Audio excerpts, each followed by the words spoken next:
what fiero means. Anybody? Yeah, okay. So fiero is that feeling you get when you're about to tackle some incredibly daunting obstacle, or you just overcome that obstacle. And you know what it looks like, because everybody makes the same fiero face. It looks like this. So I think we're going to tackle the best weekend of our lives. We should have a fiero rush. So what I want you to do is, if you are excited to be here at PAX East, stand up and we're going to do a fiero yell together to start your weekend at PAX. So everybody up. Everybody up. On the count of 3, we'll do our fiero. That also works. All right, on the count of 3. 1, 2, 3. Yes! That is so awesome. Great, okay. Well, now that I feel like we've gotten to know each other pretty well over the first 20 seconds of this keynote, Yes. I feel I can confess something to you. It's a little terrifying to have to follow on the heels of the great Will Wheaton, who did last year here. For those of you who missed it, he told Jack Valenti to suck my balls wicked hard. So those are some big shoes to fill. So I thought, to try and live up to that keynote, that I would deliver to you a death-defying, life-changing, epic monster keynote. That is the plan. It's a good plan. Now, I have to tell you though, that is not the title of the keynote. That's not the official title. That's the secret code name. We don't actually know each other well enough yet for me to tell you the real name of this keynote. So maybe we should get to know each other better a little bit first. How many of you guys have been to PAX Prime or PAX East before? How many of you guys, this is your first PAX ever? Well, I have some advice for you. I thought we could get to know each other better. I'd give you a little bit of advice. I would tell you about my first PAX, which was PAX 2008. Before it was PAX Prime, it was just PAX out in Seattle. So, one of the great things you can do at PAX is you can see some really cool, cutting-edge, new game stuff. Like here, for example, maybe you get to play with a Nintendo 3DS. That would be awesome. Or you could be like me and spend all your time in the retro game room. Warlords for Atari. So, either way you want to go. Either way's fine. Now, there's a lot of fun stuff to do here this weekend. I want to make sure you guys get enough to eat and get enough to sleep. That's very important. Or you could be like me. That's me there looking incredibly tired and like I haven't eaten in a week. Sorry about that. We entered the rock band tournament and it was super awesome, and that was my rock band, and we were so busy rocking out that I forgot to sleep and eat. So, decide for yourselves where the balance lies. But the really cool thing about PAX and PAX East is that you get to be together with, this year, over 60,000 people, just like you. So you got to see at the Freeze Pop concert, basically just raving out in like this total blissful, awesome state of being with thousands and thousands of people just like me who love games and know the power of games. So I think that's the most important thing, is just to spend time with everybody. If you get to go see some of the shows tonight, get to see the concerts, let yourself go, be together. And in fact, I feel like we have so much in common that normally when I give talks, I just go right into the science and the juicy stuff. But I feel like I can actually share with you my love of games. I don't usually get to do this, so here we go. Some things about me that you might know. So first, not I do enjoy a little cosplay, I have to say. So I think I'm doing a pretty good impression of the Katamari King here. That's like super fun. I do enjoy do-it-yourself motion capture. This is actually a method involving a box of ping pong balls. Now this attempt did not in fact work, but I encourage you to Google do-it-yourself motion capture and get yourself a box of ping pong balls.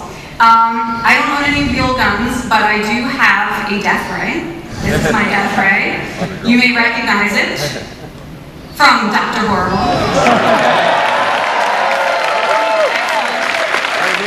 This is me using the death ray on my husband, Kiash, at PenguinCon a few years ago. Now, I was looking at this picture and I realized, this woman is giving me a pretty funny look. Just for shooting someone with a death ray, why isn't she giving the funny look to the guy in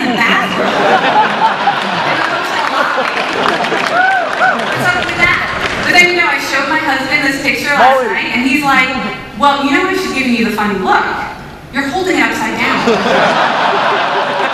So, alright, not my finest moment. It took me a while. It was the first night I had the death ray, so I had to learn how to use it. So let's look at a finer moment in my life.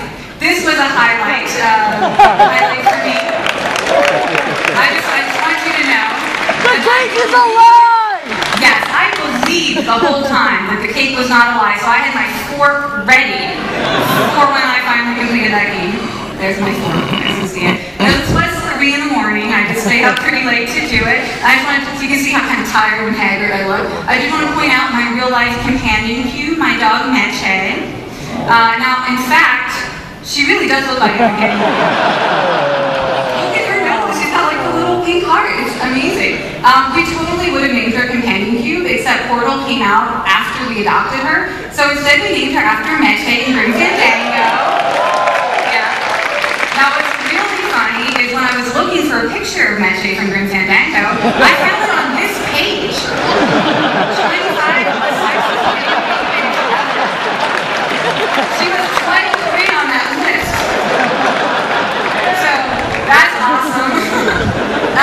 Speaking of dogs, you know, you may have heard of some of the online games that I've made, like a Vogue or World Without Oil or The Lost Ring, but maybe you haven't heard of the weird, strange games I designed in my spare time and play with my friends. So I thought, wouldn't it be nice? I'll teach you 3 games you've never heard of that you can play with your friends, and that would be awesome. So the first game is called Bark Ball. Bark Ball is played just like typical kickball, except for every 2 human players, you need at least 1 dog on the field.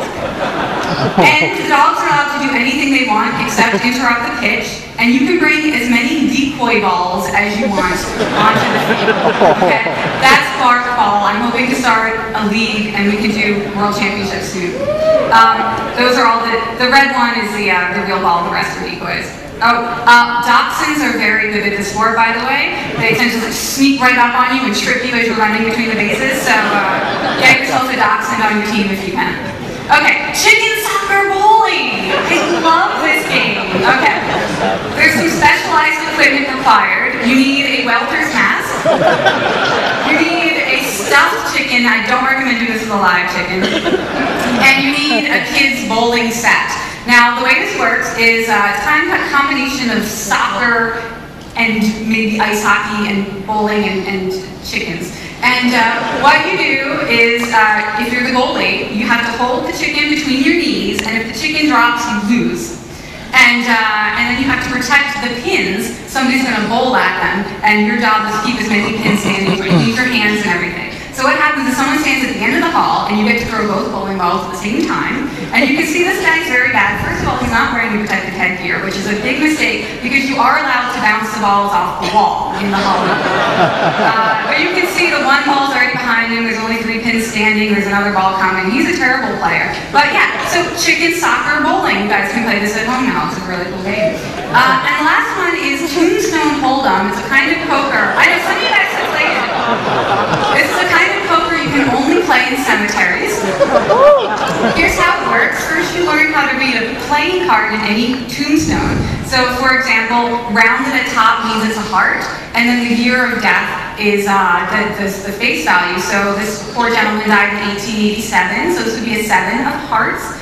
If 2 or more people are buried in the same grave, that's a jack. 3 or more is a queen, 4 or more is an ace. So this would be a jack of diamonds with a slot on top. So what you do is you come to the cemetery with your playing cards and your poker chips, and it's kind of like Texas Hold'em, except you play it in reverse. So you lay out the entire 5 shared cards at the start, and then you and your partner have to pick any 2 pocket cards you want. So looking at this here, you know, I see 4 diamonds. Maybe you want to make a flush, so you'll go look for a diamond. Or I think they have almost a straight here, a 3, a 4, a 6. Maybe you go look for a 5 and a 7.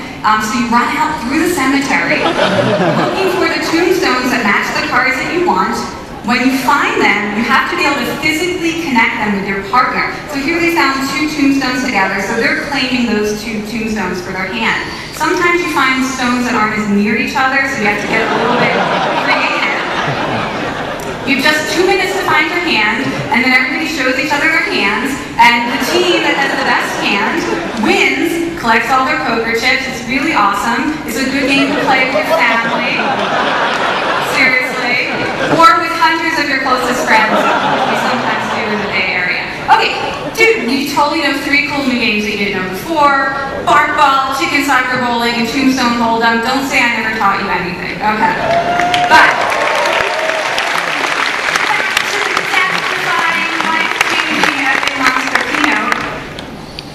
I'm not sure I can tell you what the title is yet, but let's keep going. Okay, as you may know, we spend 3 billion hours a week playing video games. And I kind of wanted to talk about, is it really worth it? Is this a good investment of our time? I don't know, a lot of people think that games are a waste of time. And really be honest with yourself. There's been a weekend, no, think about it. There's been one weekend where you didn't leave the house, you didn't really even leave the couch. Every weekend! Every weekend.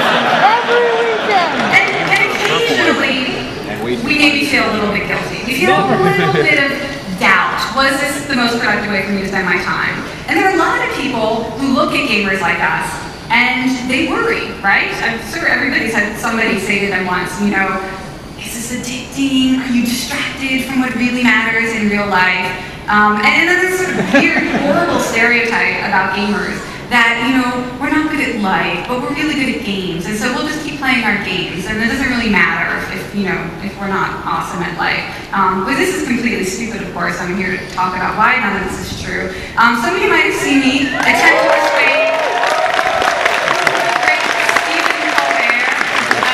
of this idea that playing games is the single most productive thing we can do with our time.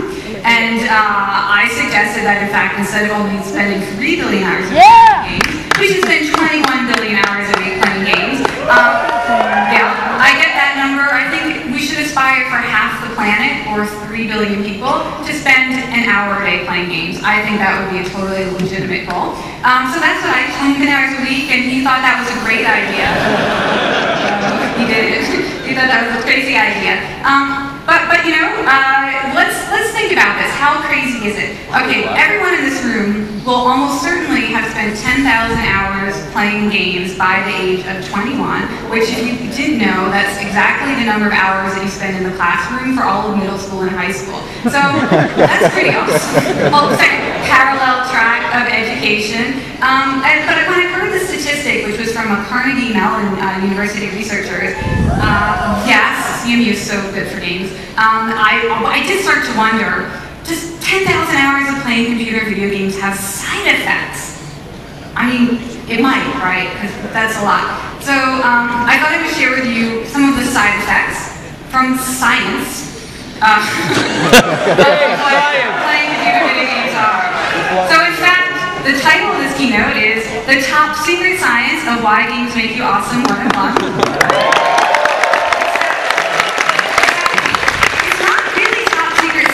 It's just that the mainstream media has not done a very good job of sharing the science with the public, so maybe you all can help take the science and share it with people you know. The other thing is, you know what, it's not really that games make you awesome. That's not really what's going on. It's that games make you a contagious vector of awesome. So that's what this keynote's about. The top secret science of why games make you a contagious vector of awesome 101. Okay, so important caveats. The science does not work if, you're going to hate me, maybe, you play games more than 20 hours a week. Now, I know, this is a tough one. If you're playing more than 4 hours a day, the science doesn't work. So just keep that in mind. If you're an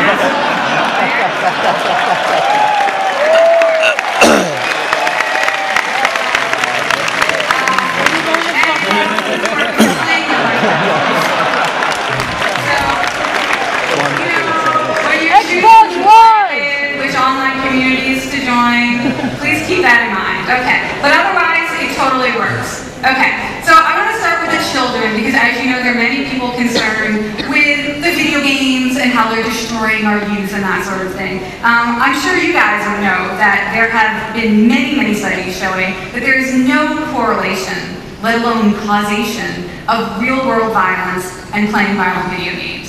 But it turns out there is an interesting in correlation with other kinds of games we play and real life behaviors. So this was a study looking at what